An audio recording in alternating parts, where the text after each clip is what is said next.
Everybody to the 5th Annual James W. Carey Memorial Lecture. It's really nice to see everybody here. This is a terrific crowd. This lecture is named after Dr. James Carey, who lived from 1932 to 2006. We only lost him just recently. He was a talented cultural historian, he was an insightful theorist of communication, and he was a beloved teacher of journalists. Dr. Carey was profoundly well-educated, but he could get his ideas across without being fancy or elitist, and he has that in common with our speaker tonight. Dr. Carey was very concerned about power, particularly the institutional power of the mass communications establishment. He studied how institutional power grew during and after World War II, but he always believed in humanity and its promise, even in the face of bureaucracy and the anonymity that goes with it. He argued that communication is a profoundly complex, human, and ritualized activity through which societies define, maintain, and repair themselves. In a distinguished lecture that he gave once to the National Communication Association, he said this about the university and its purpose. Universities ideally oppose power with intelligence and thus must keep alive styles of thought and forms of discourse that are currently out of fashion because they're at odds with the interests of the powerful. This means that public intellectuals not only have to speak with and not just to the public, but more importantly, they must maintain within the university the forms of life everywhere under assault by the state, the market, and the professions. These forms of life include the oral tradition, the ideals of public life, and the process of slow discussion, debate, evidence, and argument on which understanding is founded. And so taking that advice, here we are, and we bring you Dr. Helen Sterk. Dr. Sterk comes to us from Western Kentucky University, where she is head of the Department of Communication. Her research focuses on the intersections of rhetoric, culture, religion, and gender. She's a collaborative scholar, so she works with other people, and she's an active member of the Organization of the Study the Study of Communication, Language, and Gender, which she was the president of in the past. She's also an active member of the National Communication Association and the Association of Communication Administrators. Dr. Sterk's recent books include Mothers and Daughters, Complicated Connections Across Cultures with Alice Deakins and Rebecca Lockridge, and Gender, Culture, and Physicality, Paradoxes and Taboos, co-authored with Annalise Himmelhurst. Other published work includes articles in the Journal of Communication, the Western Journal of Communication, and many book chapters. And also, Dr. Sterk has managed to have 3 children, a daughter, a son, and a daughter-in-law, and her very first new grandbaby she just got to visit, so congratulations on that one. The James W. Carey Memorial Lecture is presented every year by the Communication Studies major in the School of Comm. The Communication Studies major combines practical and theoretical approaches to communication and is fundamentally interdisciplinary. We want our students, and we want everybody here, to become thoughtful, adaptable, and resourceful communicators and to cultivate critical aesthetic and ethical sensibilities. We would very much like to thank those who provided financial and other support for this lecture. So many, many thanks go to the Grand Valley School of Communications, the Dean's Office of the College of Liberal Arts and Sciences, the Dean's Office of the Brooks College of Interdisciplinary Study, the Liberal Studies Department, the English Department, the Honors College, and the Institute for General Semantics. Thanks also go out to Monica Johnstone, Jim Schaub, Tim Penning, and Matt Mikowski for helping with advertising, Cindy Winowicki here at the DeVos Convention Services, faculty in the School of Communications, thank you so much, who are helping to host Dr. Sterk during her visit, and Deb Barco and Katie Haynes in the School of Communication for all their hard work there. And finally, I want to thank you all for making this evening a reality and for supporting intellectual inquiry at Grand Valley State University. So it's now my honor and my great pleasure to introduce our speaker, Dr. Helen Sterk.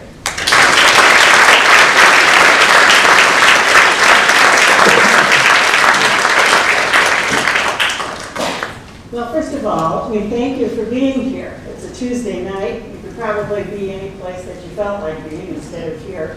And I appreciate you taking some time out of your life to come and think. And I like this idea of slow discussion. I think that's a great term. I wanted to start with a couple of framing quotes, and they're from James W. Carey or comments attributed to him, to just kind of give you a sense of kind of give you a sense of where I'm going to go tonight. Okay? So here we go. From his Communication as Culture book, I pulled this quote that I think is probably the same quote you just used, if I recognize it. That communication is a symbolic process, and it's a process whereby reality is produced, maintained, repaired, and transformed. I don't know if you have conversations about intentionality and whether you can have communication if you don't intend to have communication. This is a big conversation in our Intro to Theory course at my school. And I think where I come down personally as someone who studies rhetoric and persuasion is the communication that most interests me is that which is intentional and that which is intentionally shared and intentionally responded to. And so I started to think in those terms as I was preparing this lecture tonight. This idea that you can do things to reality through communication, through meaningful communication. So hang on to that. There's a certain amount of power that we have in communication. And the second point that I'd like to point to is not only do stories have power, but also stories are a way for individuals, for people, to have some level of agency in the face of corporate power, or in the face of governmental power, or in the face of cultural power. All of us engage in stories. All of us share stories. If you're on Facebook and you hit share, you have just shared the story. You have moved it on. You have said, I endorse this. You authorized it. You didn't author it, but you authorized it. And you sent it on. And I'd kind of like you to be thinking about the stories that you share. What are the stories that you send on? What are the stories that you share in your work in social media, your play in social media, and what you do with your friends? But corporate entertainments of monopoly capitalism, all of those things never completely obliterate human agency or our individual ability to make something happen. So those two things, power and agency, corporate, the personal, those are the two things that we're going to be playing around with a little bit tonight. So I'm going to tell you 3 stories. We're going to start the evening with 3 stories. You know what, you I love stories. Give me a story, tell me a story, show me pictures and stories. I keep telling my students you want an A, start with a story, and include a picture. And give me a good summary, but as long as there's a story or a picture in there, I'm a happy one. So, I'm going to start with the first story. That is a story that's fictional, but it has a point to it. It's humorous, but it's not a joke, okay?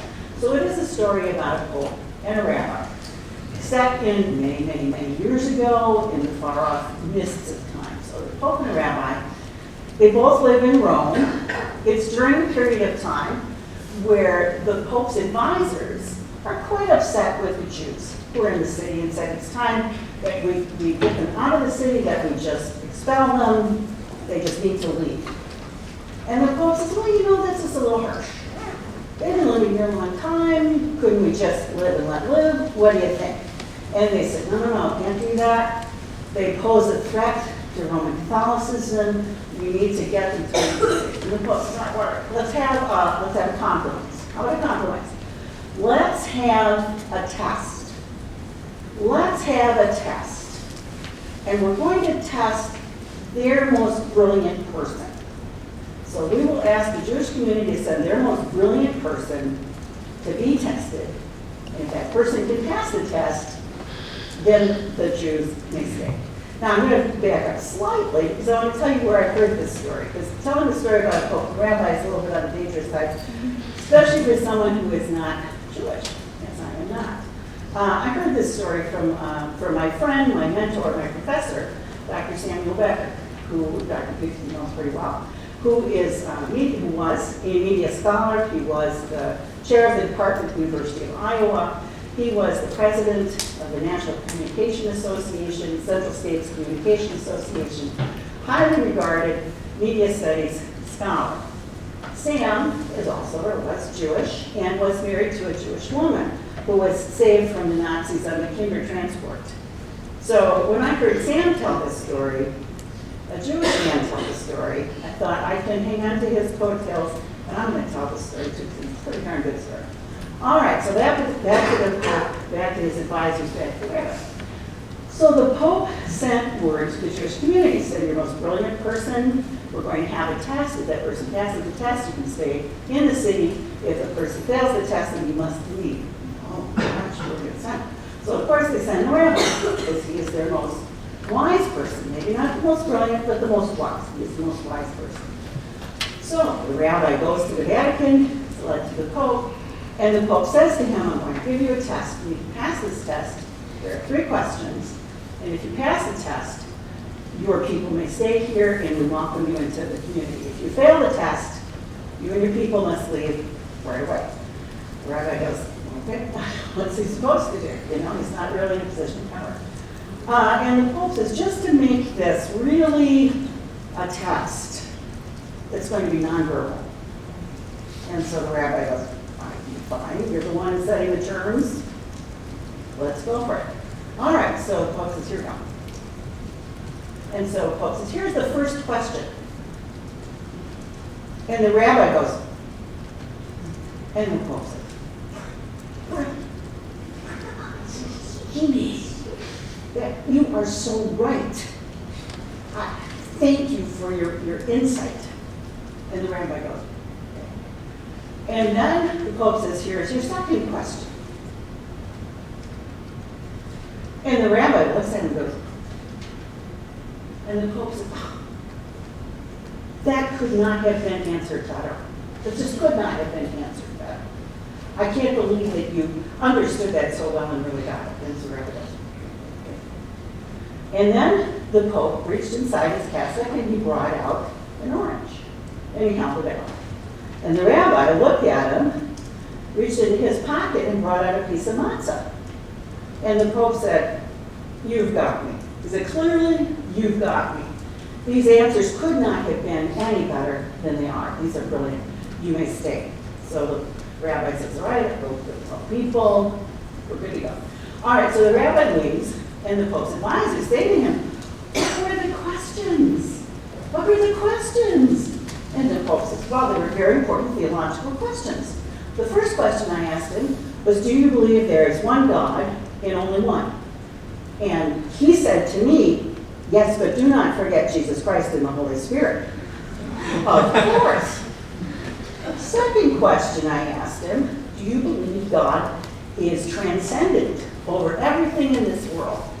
And his answer was, but do not forget God's immanence. He is here and he is now.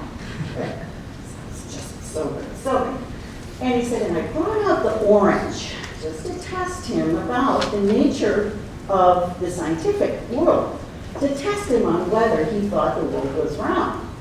And his answer was, the matzah, which is flat, which said it doesn't matter so much if the world is round, God in his infinite mercy has made it seem flat so that we may all stay on the ground. He said, I just can't even imagine better set of answers. This is so good, so good. So clearly we need such wisdom in our midst.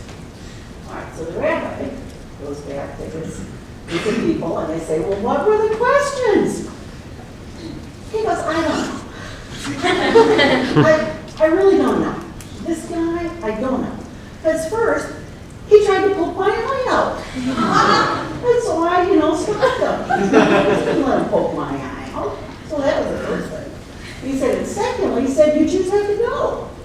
And I'm staying right here. I'm not going anywhere. So, well, then he took out his lunch and I took out mine. I tell you that story because I think it is so good culturally, not so much about religion, it's so good culturally. That it talks about power. The Pope had the power, clearly, in every way, shape, and form. But the rabbi also had power and agency. And he exercised it in the face of power. And he made something good and important happen. So this little balance between power and agency, just keep those two. It's a simple thing. It's only a 1-hour lecture, not changing your mind about anything. But just a simple thing. Keep power and agency in mind. Okay, the second story that I want to go with is the story of Caitlyn Jenner. Back in 1976, on my honeymoon, My husband and I watched Bruce Jenner win the decathlon in the Montreal Olympics. It was an amazing, amazing thing to watch. He was just an amazing athlete. And he ended up being a champion, just seen as the icon of masculine championship. He was on the Wheaties box, for instance. He was on the Wheaties box at breakfast. Seen as just like the epitome of muscularity, of athleticism, of masculinity, of just everything that it was to be a strong and good man. And over the years, as we now know pretty well, he was struggling with his inner reality, which was that he felt and feels that he is a woman and not a man. And so over the past short period of time, if you look at pictures in the last 4 years or so, you're going to see a transition. He transitioned to Caitlyn Jenner. So Bruce Jenner became Caitlyn Jenner. And in his early 60s, he's not my age, in his early 60s, you're not seeing me now, like that, just saying. Really transitioned to a very strong, arresting, and beautiful woman. Now this interested me a lot because the kind of stories that were flying around on Facebook were just all over the map about this transition. And she was honored for her bravery, for coming forward in bravery. And you may have engaged in or seen some of these conversations where people were saying, what's so brave about that? Here's a person who's like a multimillionaire, according to Wikipedia, $105 million, multimillionaire, making a decision that some people see as trivial, as transitory, as silly in some kind of ways. But it was a big, deep recognition of something real that was in her. All right, so there's one little set of stories about it. How many of you watched I Am Kate? Yeah, on E. I think very interesting, very well done. I watched it, I was a little nervous whether it was going to trivialize this whole situation. It does not. If you can get your hands on it and watch it some way, I encourage you to do it. Because what happens in I Am Kate, the kind of the emphasis is not so much on what is it inside Caitlyn that encouraged her to become a trans woman, but it put her in relationship with a transgender group of people, a bunch of trans women who challenged her. And in the second and third episodes, they were really challenging her. They were saying to her, your privilege has protected you from all the terrible things that we've had to endure. Murder threats, threats to our safety, being beat up, not having access to the kind of plastic surgery that you have access to that can really change your face and change your body. We had to work through this in a kind of a suffering way. And so what happened is, in a couple of the episodes, Caitlyn went on an RV with a number of trans women to different communities and to listen to the stories and to hear the stories. And one of the women was a professor, college professor, also a trans woman, who really sort of led the conversation and the story about how Caitlyn should think about herself and her role. There were a number of trans women who were quite irritated and upset that Caitlyn was taking onto her the right to talk to talk as a trans woman to the trans women community, to the transgender community, because she didn't go through much of anything from their point of view to become a woman. That her case was easy and their case was hard. One of the particular little story interchanges that I found really interesting is, you may know that Caitlyn Jenner is a Republican, and quite a strong Republican, who has very strong opinions that she's not holding back on about people who take federal money for any kind of purposes. And a number of the trans women just took her on and said, look, we lost our jobs. No one would hire us when we were transitioning. Without government money, we would have died. We needed that money. And Caitlyn also was critical of sex work that a number of the trans persons had done, critical of that sex work. And they said, look, without sex work, again, we would not have had money. We would not have been able to live. You know, you're making choices based on your privilege and your power and your ability to make choices that are difficult, of course. But they're not hard as in someone's going to kill you hard. And I found that just really interesting. I wasn't expecting to see on E a really engaged set of stories that were that challenging. So I was pleased to see that. And I know more people are going to be working on that too. Okay. All right, the next one. This one is starting to get a little bit close to home. I used to live in Michigan, as you heard, you said Calvin. I was at Calvin College for 14 years. I was born in Wisconsin. I've been a Northerner all my life. Well, now I'm living in Kentucky. People have Confederate flags. Oh my God, pardon. People also carry guns. You know, one of the first things I saw, driving a little car in my little apartment, there's a guy next to me on a motorcycle. He pulls a little bit in front of me. He's got a gun in his belt. Okay. You know, last week I was at Meyer. Meyer. Oh man, major excitement in my life when Meyer moved to Bowling Green, Kentucky. And I'm in the Meyer checking out. The guy had his gun in his belt. He was just carrying it. You could see it. Unless there was no jacket over it or anything. It was just in his belt. And I went up to one of the employees and I said, "You guys okay with guns? People carry guns here in Myers?" And they said, "Well, yeah, as long as they, you know, handle it responsibly." And I thought, well, yeah, until they just go, "Let me shoot you." You know, because it's not like it's way far away or hard for them to get or locked in the lockbox or anything. It's right there on their belt. So it's a way different place. And so while I'm in Kentucky, experiencing the Confederate flag, because yes, it is all over the place. I live about 50 miles away from Jefferson Davis's hometown. There's a very large monolith there. It looks just like the Washington Memorial in honor of him. You want to see. It's a very interesting place to be because things are symbolic and meaningful there in ways that they are not here.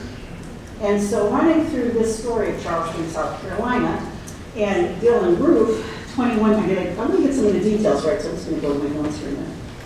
As you may know, in June, Dylan Roof went to a church, the Emmanuel African Methodist Episcopal Church in Charleston, South Carolina. He went to a Bible study. He sat in a Bible study. He sat there for an hour, listening to the Bible study. And then he stood up and started shooting. And he killed 9 people and shot 3 more. There were 13 people in that Bible study, 12 of whom were shot by this young man who was arrested and now awaiting trial. And the people who were shot, to some of them, the Reverend Clementa Pinckney, Reverend Daniel Simmons, Reverend Sharonda Singleton, Bible study leader Myra Thompson, people with names, people who mattered, people with children and grandchildren. And he stood up and just shot them. And he had left some notes that sort of indicated why he had done this. And he claimed that he wanted to start a race war. And when his home was monitored and his computer was analyzed, he had a lot of white supremacist kind of neo-Nazi material on his computer. And that's the kind of world he was playing in. And the Confederate flag had a role to play in it for him. Now this became a flashpoint. This is a symbol. And as Carey was talking about symbols, this symbol's embedded in stories. You know, it's used in stories to justify or to denigrate certain kinds of action. So here he is, a Confederate flag, you know, in a way justifying his action. And over on the far side, you may notice that is a picture of, I gotta get this one right too, Brittany Newsom, who is an activist. And on the Charleston, South Carolina Capitol grounds, there's a flagpole that this flag was on. It was close to a soldier's monument.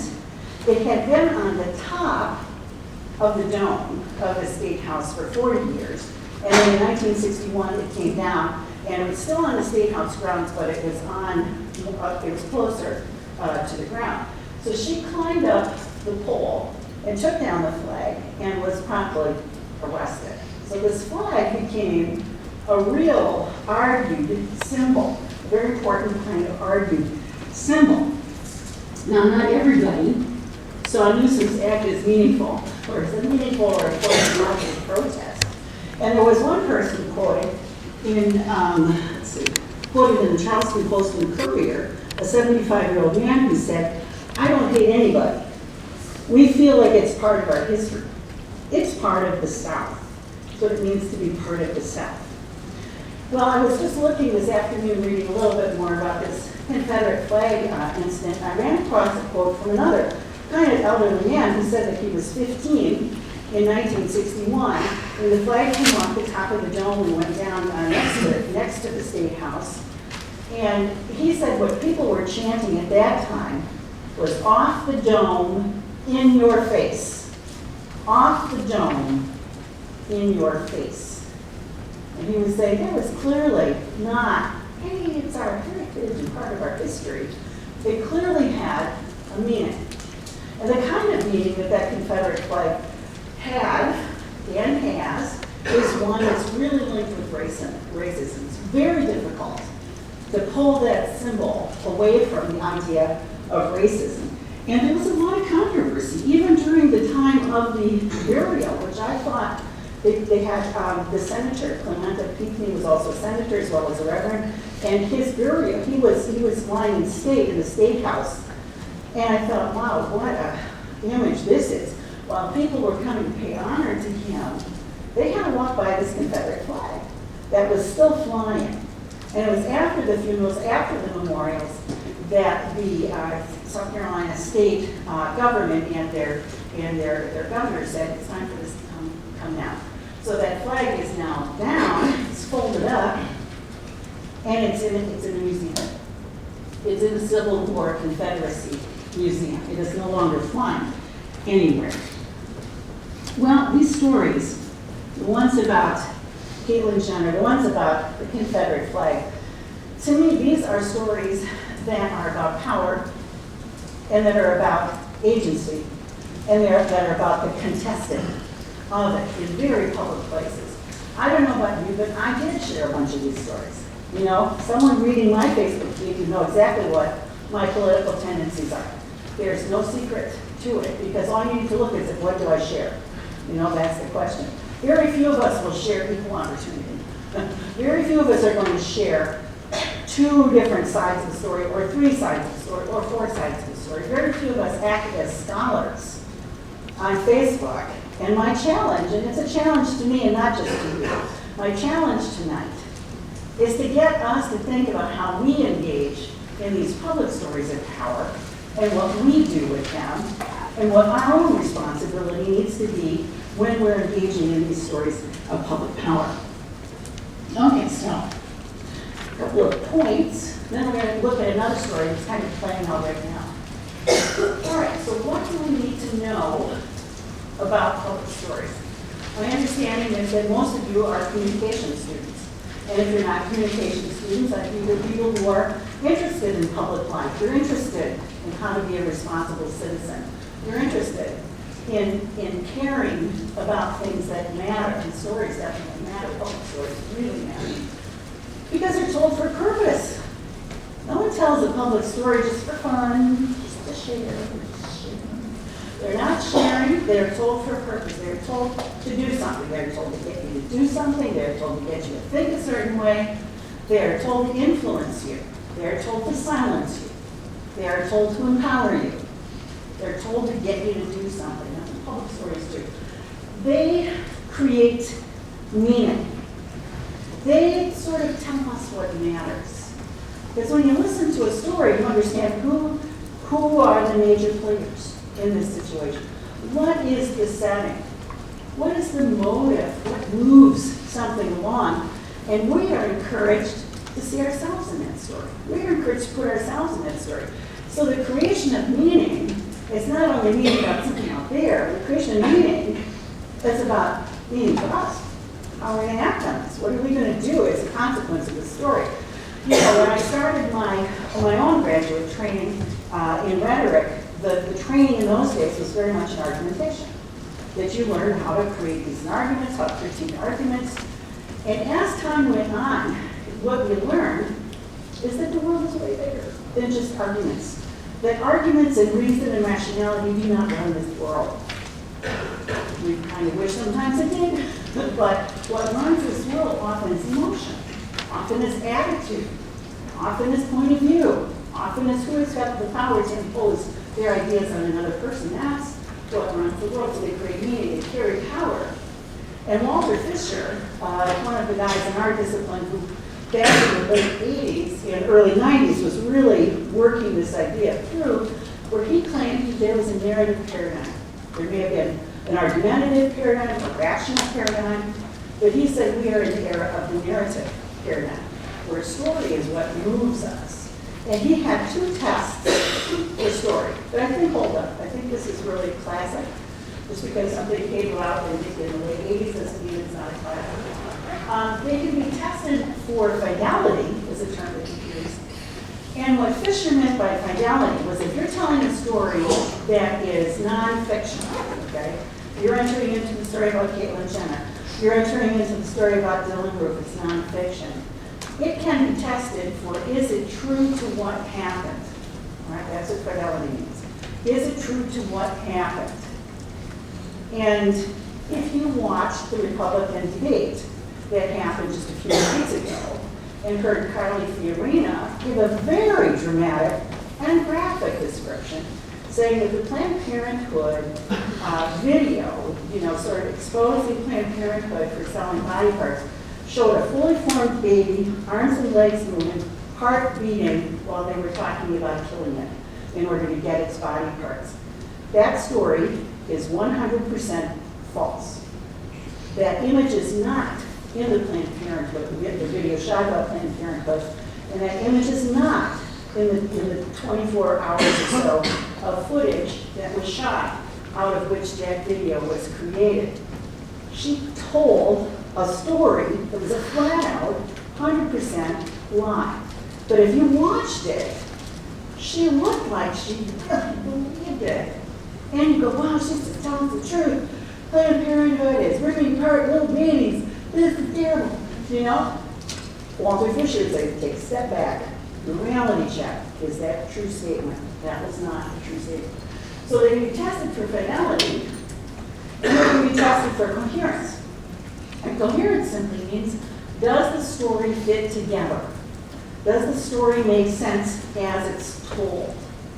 And you know what really interested me in the I Am Kate series is I was paying attention to how the trans women told their story to Caitlyn to get her to understand the kind of life that they had to go through in order to get close to where she was. And their story, even though it's fragmented, it really held together. They were all telling a very similar story. And to me, that was very interesting, that they helped her to understand how most people were experiencing the same thing that she was going through, the similar thing that she was going through. So public stories carry power and they matter. Now, another point that I want to make about stories is that public stories can create connection. So I think public stories are used to separate us, they're used to polarize us, but I think public stories also can be seen as things that bring us together, that help us to understand each other. I wish I could remember who said this, but it was one of those deals where I heard in passing someone say, my grandma always said that if you could hear someone's story, you can't hate them. I thought that was interesting. If you could hear someone's story, you can't hate them. Because you kind of understand where they're coming from. No matter how strange and weird and different and whatever they are, if you can hear their story, you might not like what they did, but you can't necessarily hate them. And I'm kind of thinking when the day comes when we hear all of Dylan Roof's story, we're going to find it hard to hate him, even though he did such a terrible thing to so many people in the context of the Bible study that he was in. Because stories help us to understand each other's humanity. They help us to just see that we are in this together, all right? So they can separate us, they're powerful, but they can also bring us together. So they're told by somebody for a purpose, they're also heard by somebody. They're heard by somebody. And they're passed on. When get shared. They're passed on by somebody for a purpose. So every time you engage in a public story by passing it on, either by telling it to someone else, as I'm doing here tonight, or telling it to your friends, or telling it to your family, or by sharing it on your social media, you are doing it for a reason. You might be doing it to connect us with stories do connect people. They help you understand other people. Stories enhance listening. Yeah, I don't know about you, but I would much rather listen to a story than virtually anything else. And you can teach me through a story better than you can through almost anything else. And it can be seen as a kind of invitational rhetoric. And this is a feminist rhetorical theory that was first proposed by Sonia Foss and Cindy Griffin. And their idea on invitational rhetoric is that it doesn't operate like an argument. It's not clear, it's not obvious, it doesn't seem purposeful, it seems almost by accident, by invitation. And they say invitational rhetoric often happens through narrative, often happens through story. And invitational rhetoric is rhetoric that says, come on and think like you help understand let's understand together what's going on. It allows a lot of space for conversation. And I think you people in the back might have trouble seeing the light color. I apologize for that. It auto-populated the colors. I wasn't quite smart enough to change it. Anyway, the 3 points that are very crucial to invitational rhetoric for Foss and Griffin are this: equality, immanent value, and by that, we mean equality is that all people deserve to be and to hear and to do, right? Immanent value means you have value just because you are alive. You're a person. You have immanent value. It's in you. You don't have to do one single thing to have value. You have it. It just is there. So equality, immanent value, and self-determination. They think it's very important for people to make their own decisions and not to be pushed and shoved into decisions by other people. Okay? So anyway, stories create connections. They're heard and passed on, they connect, enhance listening. If you've seen as a type of invitational rhetoric, and they matter.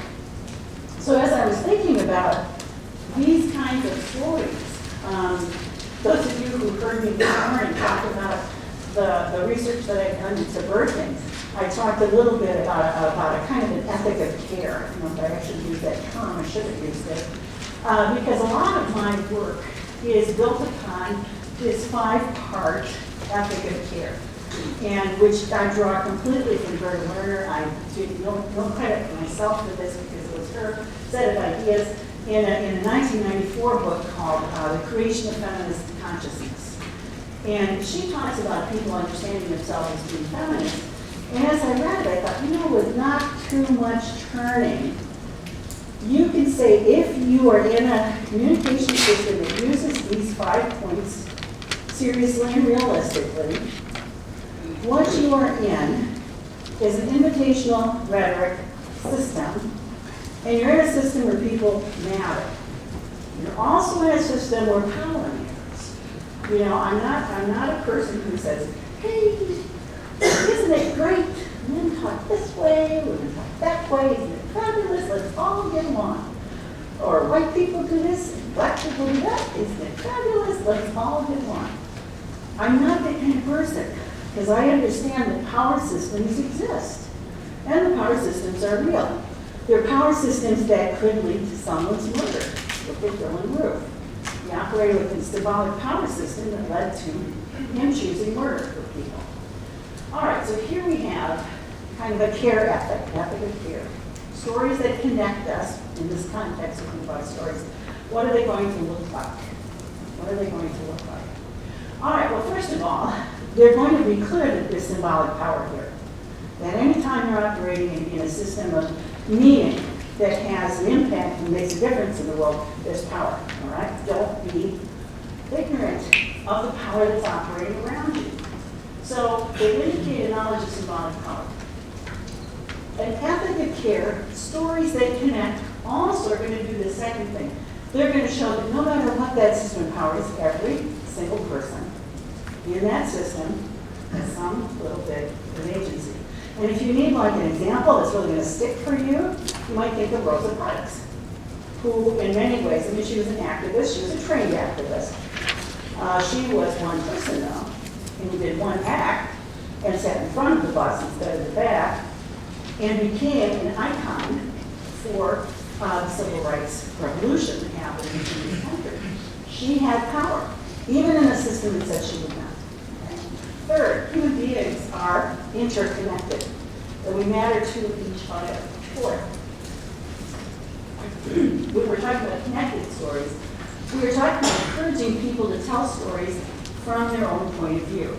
And for those of you who were with me this morning, I was talking about how important it is in terms of birth stories to hear from women themselves about what their story is like, rather than having it told to them that they're able to tell it. And then finally, what you do when you are in power and have agency or exercising it, you bring together varied points of view for mutual action. Now, at this point in your life, my guess is we don't have people in here who are in government, people in here who are in positions of authority and power. But I'll bet you each of you does have some position of authority and power. One of you might be the opinion leader in your group. One of you might have a lot of followers on Facebook. One of you might actually be in student government and be making a difference in student government. Every one of you has some position of authority, some position of power that you need to think of yourself as not only a recipient of stories, but a teller of stories. How are you going to play this through? Now, I wish I had a magic answer, but I do want to move to one more story, because I think polarizing stories are the ones that really help us to play through some of these ideas. And I'm in Kentucky, as we say in Kentucky, Kim Davis, God bless her. You know, those of you who have any Southerners in your life, you know that God bless her means just that. It's what you say, like, oh, she sleeps with everyone in town, God bless her. You know, it's one of those kind of deals. So Kim Davis, county clerk elected, and I was asked this morning, where is her county in relation to mine? It's quite a ways away, so I want to make that clear. My county's down in the southeast, southwestern part. She's way up in the northeastern part. I also want to make clear that she's about the only clerk in Kentucky who is not signing same-sex marriage licenses. Everybody else is. There's a lot of quotes that you can find out there from people who say, this is my job. I might not believe that it's the best thing in the world to do, but it's the law. I sign it. I just do it. Well, they're not the ones in the news. One of the news is Kim, who has behind her people with money. The Liberty Group that's funding her lawyers, she's not paid for those lawyers. She does not have that kind of money in her life. There is a group that's funding her lawyers. There is a group that's telling her what to say, and that's telling her the story that she should tell. So there are a lot of polarized stories that are going on about Kim Davis. You probably, how many of you have sent out a story about Kim Davis or told it? Oh, hello. I think almost every one of you. I'd be very surprised if you didn't, because this story is just a flashpoint story. Supporters just hail her Christian character. Such a good Christian woman. She stands up for the Lord. And then there's other people who say, wait a minute. She's been what, divorced 3 times? She's lived with the man outside of marriage. She's had children outside of marriage. She remarried her second husband. So didn't Jesus say something about divorce not being such a great thing? We don't remember Jesus saying a lot about same-sex marriage, but he did say a few things about divorce. Why is it that she doesn't have a problem with divorce, but she does have a problem with same-sex marriage? So that's what you got your supporters and your detractors arguing over. Her supporters say she is a Martin Luther King standing up for the rights of faith in Christianity. Her detractors go, wait a minute, she's more like a George Wallace, standing in the schoolroom, standing in the school door, holding back black students from going to school in segregation days. Well, let's play this a little bit. Let's take a look, just a little bit, at some fidelity and consistency. Hang on just a second. I have this genius point to make. You know, I also read several pieces that made fun of her for how she looks. that she has long hair, she's kind of plain, she wears long dresses, she looks a little bit dowdy. I think it has something to do with the style of Christianity that she's part of, or the denomination that she's part of. So people ridicule her on the basis of her looks. So you and I, we've both been reading. This stuff is bouncing all over the place. And I finally read a poster about a week ago, 2 weeks ago, who said, wait a minute. And this poster was a feminist, and she was saying, wait a minute. Let's not play the same evil game of ad hominem attack on somebody for how they look. I mean, how many of us have been on the receiving end of ad hominem attacks for how we look, or how we act, or how we choose to live our life? How we cannot turn that on her. We should not be doing that to her. That what we should be talking about and telling stories on and arguing about is what's the law? What are the reasons? What's human? And you know, what I would do is these last two pieces here. We've got some tests. We have a little takeaway. Today. That when you hear a story of power that's trying to influence you, test it for faithfulness, fidelity. Is it true? What's true and what's not true, and test it out. Look it up. Test it for consistency. And also, test it for how does equality come through? How are human beings treated as having human value? What kind of self-determination is allowed or involved in the situation that's playing out? And again, I'm not going to tell you I have a magic answer, because I have to tell you, I'm as visceral as you are about the things that matter to me.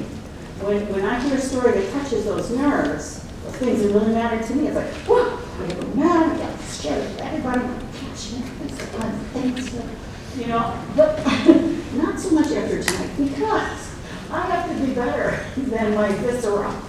I have to be better than where my gut takes me. And I'm asking you to be better than your own viscera and than your own gut too. So now what are you going to do? And I hope when you walk away from here, you're going to remember that James W. Carey point, that everything that is communication, that is shaping your life symbolically carries power. And don't treat public stories as innocent. They're not innocent. They're meaning they have power to try and do something. So pay attention to those controversial stories. And instead of jumping on the bandwagon that your ideology tells you to jump on, which I'm telling you, I might own kind of this, you know, I'm just out there studying the world for humanity, you know. Well, I would try to pull myself back a little bit. And to think about these things, figure out whose point of view is being promoted. Who's behind the power? Who's the power broker who wants something to happen?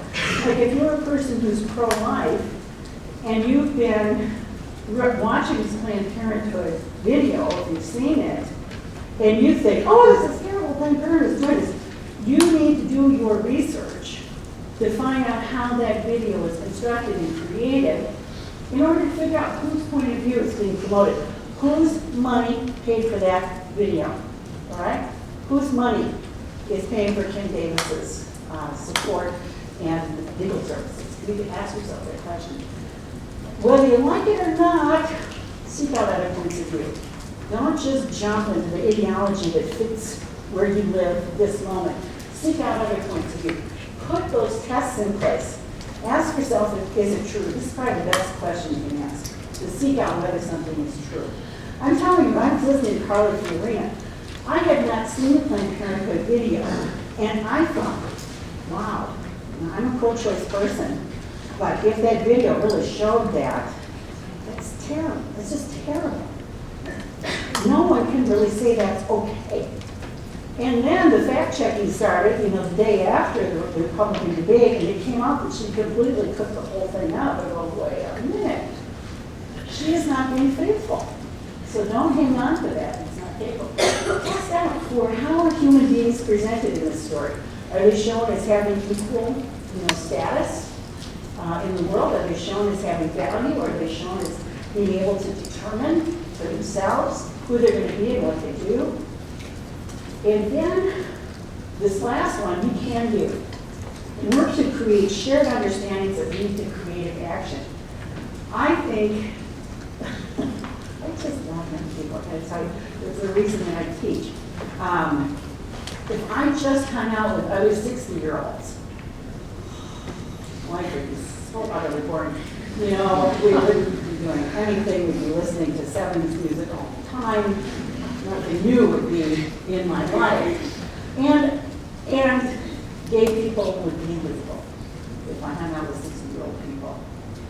The fact that life is changing so much in terms of what's acceptable, how human beings can love each other, take care of each other, it's just changing because of you, says to me, there are some really, really great things that are coming because of you. And I want you to create shared understandings that lead to creative action, to bring out a better life for all of us. So thank you very much.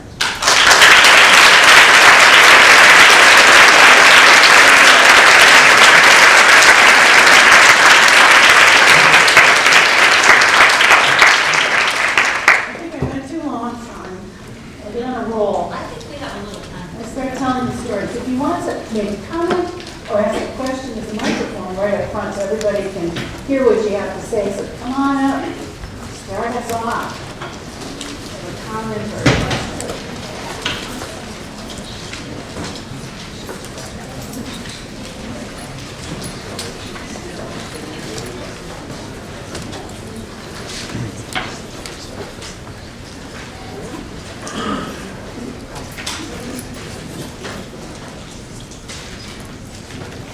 Earlier you had said,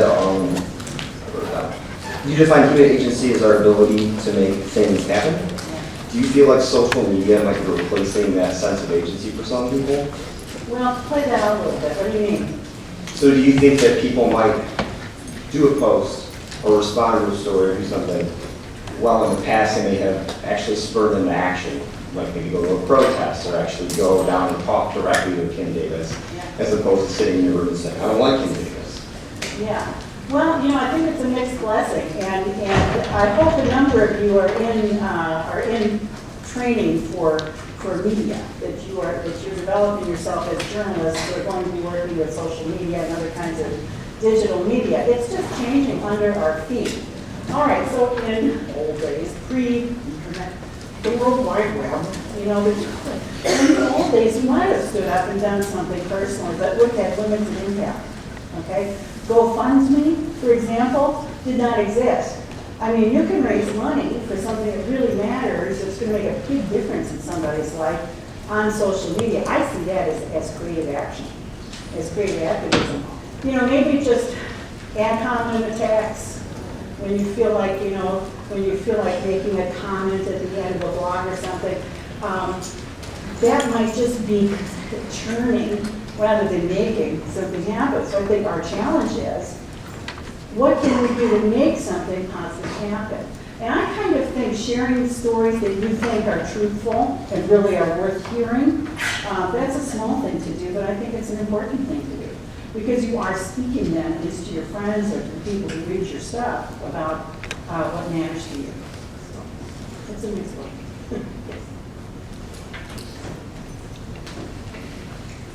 Hello. Hi. One of the things that I noticed about a lot of the discussion points that were brought up is that there are sort of logical fallacies embedded in some of the arguments that find themselves on the right side of history. And so one of them would be kind of like how Kim Davis saw herself being attacked for how she looks and that being ad hominem. Would it not also be considered ad hominem to point out that she does not have a great track record with marriage, therefore she should not be an authority on marriage, but rather that there's a deeper ethical conversation to be had about the nature of marriage and trying to prescribe how marriage should be done. Well, and this is the kind of thing that you can do when you're sharing the story. What you might say, and what you're doing is an interpretive comment, but I think is really important. Her looks don't matter. Her looks are not germane to what's going on. What does matter is, and this is what I think, not that I quote her a lot, but this is what I think. She's been divorced multiple times. There are clear statements against divorce in the Bible. If you're going to be coherent, if you're biblical stand and live a coherent Christian life, if you can't sign same-sex marriage certificates. Can you sign a divorce certificate? Can you yourself choose to be divorced? You know, and you can't, I think you can't jettison what pieces of the Bible you don't like. You need to have some kind of coherence. So I think that one is germane to their argument. Her looks are not germane. The anyways argument, that's about the lowest kind of, you know, mud-slinging that can be done. You want to pull that a little further? Because I think you have another idea there. So I'm going to use a hypothetical. Oh, are you a philosopher? No. See, we communication people, we deal with actual. You have to ignore the subject matter because I couldn't think of one that wasn't a little bit morbid. But say that I sat down in a park to do heroin, and somebody came in and sat down next to me to also do heroin. And he saw that I was doing heroin, and he said, "Hey, you shouldn't do that. That's bad for you."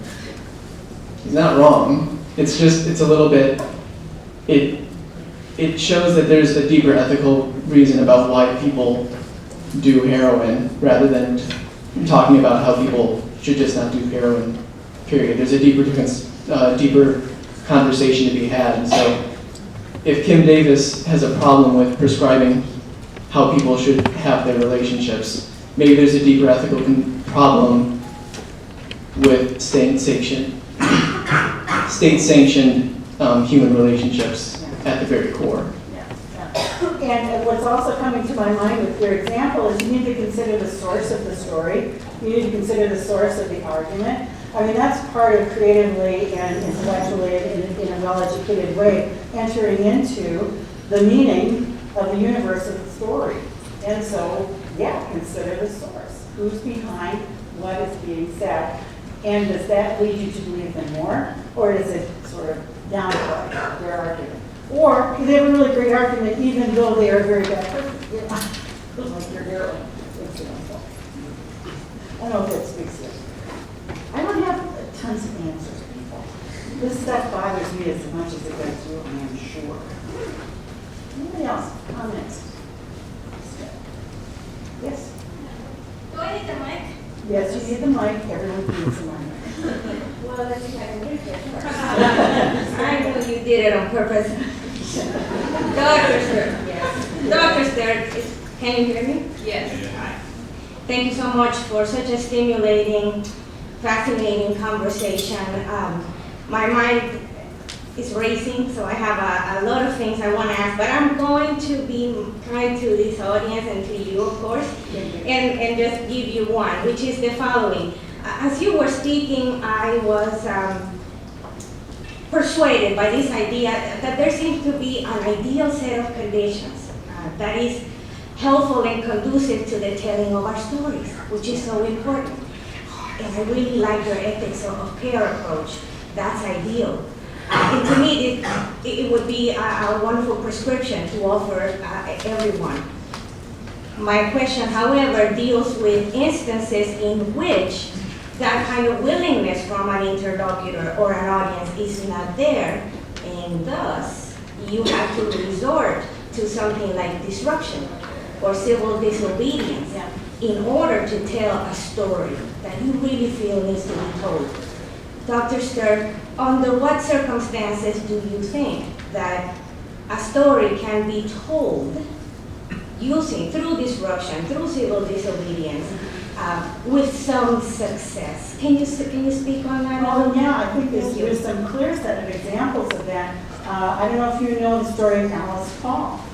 She's someone who is an actual big hero for me.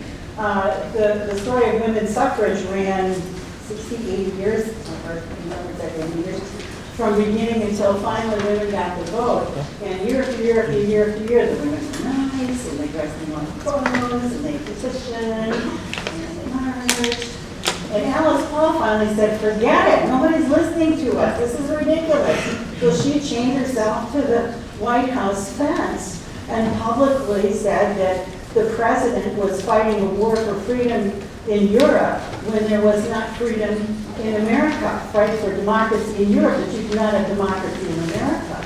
And she was thrown in jail, she was force-fed, Her story, I think, turned the tide. You know, and I think it's a balance of those top two, you know, like a fair thing. You understand you're in a symbolic system of power. You understand you have some agency. And your job is to figure out how are you going to exert it. A story is not always nice.